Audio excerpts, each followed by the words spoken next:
Today, creating a film tends to follow specific guidelines to include characters, a plot, or the need to tell a story.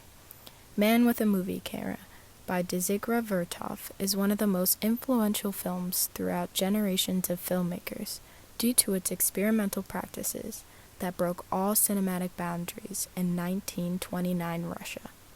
This cinematic masterpiece follows one whole day in the city life without any actors, plot, or real narrative to create an intense and chaotic series of movement, even though it actually took over 3 years. His original name was David Kaufman. The pseudonym Vertrov evolved from the Russian verb to spin or turn, and Dziga from the Ukrainian word for a spinning top, a name most fitting for a man of such creative endeavors. Kaufman grew up along with his 2 brothers, Michaela and Boris, in Poland and then Bialystok in Russian Empire. As a pupil, his studies consisted of piano, violin, and music theory at the Bialystok Music Conservatory, in addition to his regular schooling. However, he found himself interested in Russian futurists whose art glorified the machine age, connecting to his concentration of using mechanics to display the similarities of a structured society in Man with a Movie Camera. The fascination with audio geared toward experience stepping beyond the boundaries of usual music by using impressions of a lumber mill. He would later use this knowledge to create images that would photograph the sound that lingered within his ears, taking over the responsibilities for the first Soviet newsreel series. At this time in revolting Russia, newsreels were an essential way to relay information to its citizen, but Vertrov took this practice to a whole nother level by implementing techniques never seen before in a documentary. Vertrov was never one for staged images or scenes. Rather, he looked to embrace the truths of reality, which is why the public would constantly become aware of the filmmaking process and became a part of the film. Even the beginning portrays an audience getting settled into the theater, mirroring the actions of those watching the film as well to create a new sense of actuality. Additionally, Vertrov created a concept he liked to call the kino eye, in which the lens of a camera would be compared to the function of a human eye to portray Russia in an authentic manner.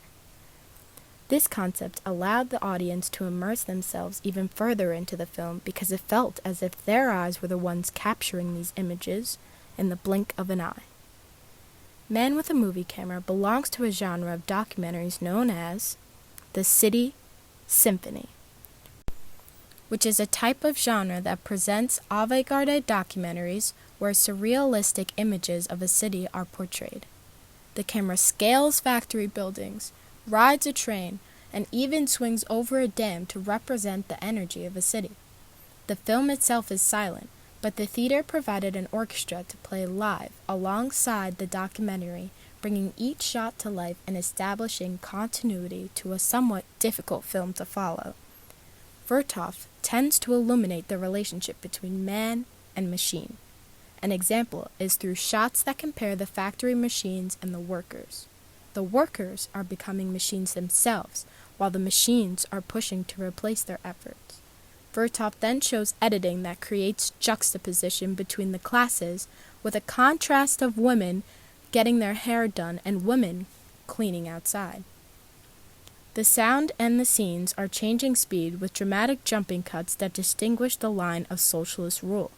Within Man with a Movie Camera, Vertrov utilizes a complex array of effects that can be seen in cinema today, such as dissolve, images laid over another to show time passing. Slow motion, manipulating the time per second to capture an action.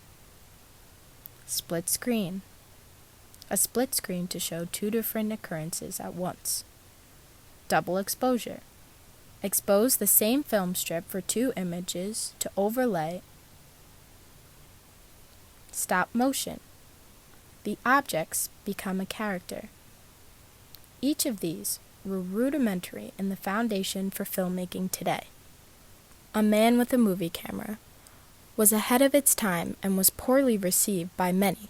However, it spiked great influence in the 60s, providing inspiration toward creators such as Chris Marker, Jean-Luc Godard, and Jean Rouch. I am an eye, a mechanical eye. I, the machine, show you a world the way only I can see it.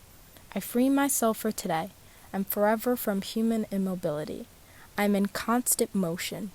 My way leads toward the creation of a fresh perspective of the world. Thus, I explain in a new way the world unknown to you. Vertrov is comparing himself to a machine that can capture reality from a personal perspective, which he accomplished in Man with a Movie. Vertrov surpassed any means of conventional filmmaking to produce a film worth taking the time to appreciate and watch several times over to fully understand the depth within it.